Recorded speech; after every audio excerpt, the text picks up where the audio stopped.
Menuju Bukit Cijantur di Desa Rabak, Kecamatan Rumpin, Kabupaten Bogor, Jawa Barat tidaklah mudah. Beberapa kali kendaraan tim MNC Peduli dan Yayasan Etika Moral Indonesia atau YEMI terjebak di jalan tanah dan bebatuan untuk menuju Kampung Cijantur. Medan yang menantang akhirnya dapat ditaklukkan demi membantu masyarakat kampung yang berada jauh dari pusat kota ini. Perjuangan MNC Peduli bekerjasama dengan YEMI ini hanya untuk satu niat tulus, yaitu mengantarkan bantuan sembako kepada warga Bukit Cijantur. Sembako juga diantarkan langsung ke rumah-rumah warga lansia dan penyandang disabilitas. Sangat menantang ya, karena juga kita ada beberapa kesempatan dapat info memang di desa ini juga memang selain terpelosok juga sangat banyak yang kekurangan ya. Kami sangat terima kasih banyak kepada YEMI sama MMC Peduli yang mau berbakti sosial kepada para masyarakat lansia dan disabilitas juga. Kehadiran MNC Peduli dan YEMI ke Bukit Cijantur merupakan bentuk kepedulian dan kepekaan untuk membantu warga kurang mampu di tengah pandemi. Nah, tentunya harapannya agar bisa meringankan beban mereka, terutama dalam menjalankan kehidupan sehari-hari di tengah pandemi ini. Di tengah pandemi, MNC Peduli akan terus membantu masyarakat yang membutuhkan dan tinggal di daerah terisolir. Dari Kabupaten Bogor, Jawa Barat, Muhammad Ardi, Guntur Zulkarnadi, iNews melaporkan. Pemirsa, Polda Metro Jaya menetapkan Ibda OS sebagai tersangka penembakan di eksit tol Bintaro, Jakarta Selatan yang menewaskan 1 orang. Penetapan tersangka setelah penyidik melakukan serangkaian gelar perkara. Polisi mengungkap kasus penembakan oleh Ibda OS di eksit tol Bintaro, Jakarta Selatan. Saat kejadian, tersangka Ibda OS mengaku membantu pria berinisial O yang melapor kepadanya tengah dibuntuti 3 kendaraan dari Sentul. Penetapan tersangka setelah polisi melakukan pemeriksaan saksi dan barang bukti. Atas perbuatannya, Ibda OS dijerat pasal 351 dan atau 359 KUHP dengan ancaman pidana maksimal 7 tahun penjara. Dalam insiden penembakan, 2 orang terluka dan 1 korban meninggal dunia usai mendapatkan perawatan di Rumah Sakit Pelni. Hari ini siang ini sudah final, penyidik memastikan berkeyakinan yang menaikkan status ya pemeriksaan Ibda OS ini ya, ditingkatkan ke tingkat penyidikan dengan status tersangka. Ya kalau masalah pelanggaran etik dan sebagainya nanti propam. Ya, jadi di sini ada 2 yang dikenakan, pelanggaran daripada pidana umum ya, kemudian pelanggaran sebagai anggota Polri. Kalau memang nanti propam, sekarang kan dari pidana umum sudah dikatakan sebagai tersangka. Nanti propam akan melihat SOP penggunaan senjata dan sebagainya.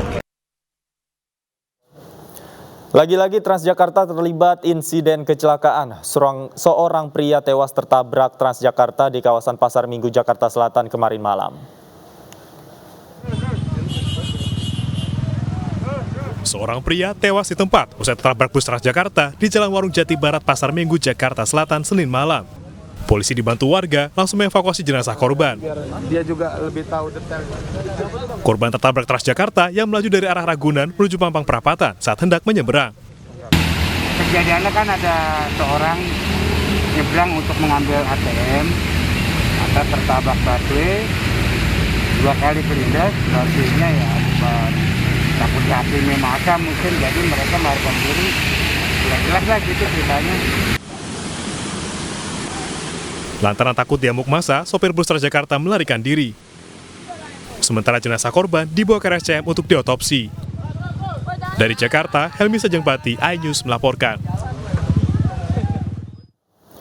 Kecelakaan yang melibatkan bus Transjakarta berulang kali terjadi dalam waktu yang berdekatan. Tidak hanya menabrak pengendara lain, bus juga menabrak separator hingga pos polisi.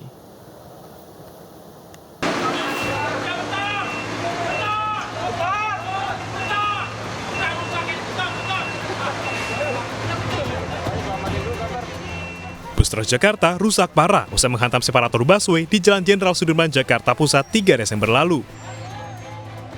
Kecelakaan bermula saat bus melaju kencang dari arah Blok M menuju Sudirman.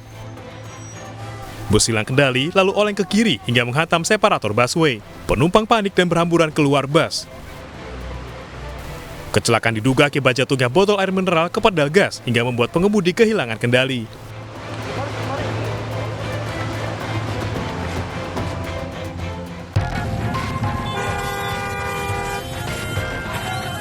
Seorang pengendara motor memecahkan kaca bus Transjakarta di persimpangan Cililitan Kramat Jati, Jakarta Timur 1 Desember lalu. Pemicunya, pengendara motor ini ditabrak oleh bus yang melaju dari arah Jalan Dewi Sartika menuju Kampung Rambutan. Usai peristiwa ini, pengemudi bus dan pemotor dimediasi, sementara penumpang dipindahkan ke bus lain.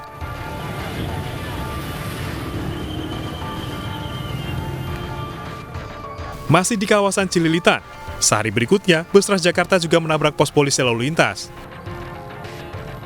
Akibatnya, pos hancur berantakan, sementara bus mengalami kerusakan cukup parah di bagian depan. Satu anggota pengatur lalu lintas terluka akibat terserempet bus dan dibawa ke Rumah Sakit Polri Kramat Jati. Kecelakaan tunggal ini diduga akibat sebuah dongkrak yang berada di bawah kursi kemudi menimpa pedal gas. Tim iNews melaporkan.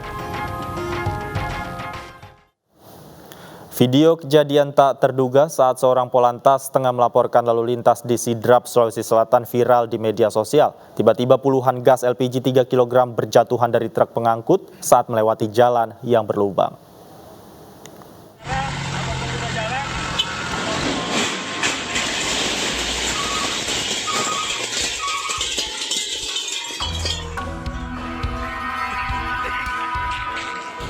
Berniat melaporkan situasi lalu lintas, peristiwa tak terduga justru dialami oleh seorang polisi lalu lintas. Di tengah laporannya, puluhan gas LPG 3 kg tiba-tiba jatuh dari truk pengangkut. Terpaksa, petugas ini menunda laporannya dan membantu memungut gas yang berserakan.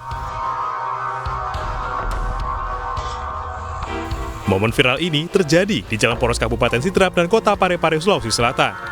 Penyebabnya tak lain karena jalan yang berlubang. Yang mengalami kerusakan jalan di ujung jembatan akibat curah hujan cukup deras dan mengakibatkan beberapa mobil terperosok seperti video yang sebelumnya. Kami saat ini telah melakukan perbaikan kerjasama dengan Balai Jalan. Usai diperbaiki menggunakan batu kerikil, kondisi jalan kini relatif lebih aman dilalui. Meski demikian, pengendara diimbau tetap berhati-hati. Dari Sidrap, Sulawesi Selatan, Erwin Eka Pratama, iNews melaporkan. Pemirsa, carut-marut sepak bola Indonesia tidak hanya soal pengaturan skor, namun juga permasalahan hak siar yang diduga menimbulkan permasalahan hukum. 2020 akan mulai bergulir. Berawal dari pengakuan pengacara Liga Indonesia Baru, Hari Ponto, yang hanya menerima dana senilai 14 miliar rupiah terkait hak siar eksklusif Liga. Hotman Paris Hutapea selaku kuasa hukum PT MNC Vision Network mengatakan bahwa kliennya telah melunasi sebesar 39 miliar rupiah. Surat pelunasan hak siar eksklusif telah dikirimkan oleh MNC pada tanggal 6 September 2021 dan pada tanggal 7 September, Direktur Utama PT Liga Indonesia Baru telah membuat surat balasan yang isinya pernyataan bahwa benar telah menerima dana sebesar 39 miliar rupiah. Namun Hotman mengatakan ada ketidakwajaran dari kontrak hak siar yang membengkak menjadi 39 miliar. Jika memang ditemukan penggelapan, korupsi atau pencurian dana harus segera dikenakan sanksi. Indonesia Baru segera mengadakan RUPS untuk mengaudit benar nggak ini 25 miliar ini right entah kemana. Itu kira-kira.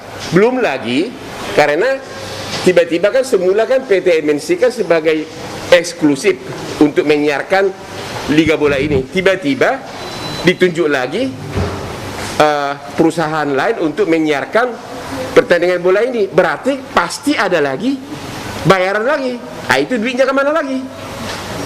Nah, itu kira-kira yang sekarang ini bisa diduga akan mengandung aspek dugaan perdata dan dugaan ke arah penyelidikan atau penyidikan pidana.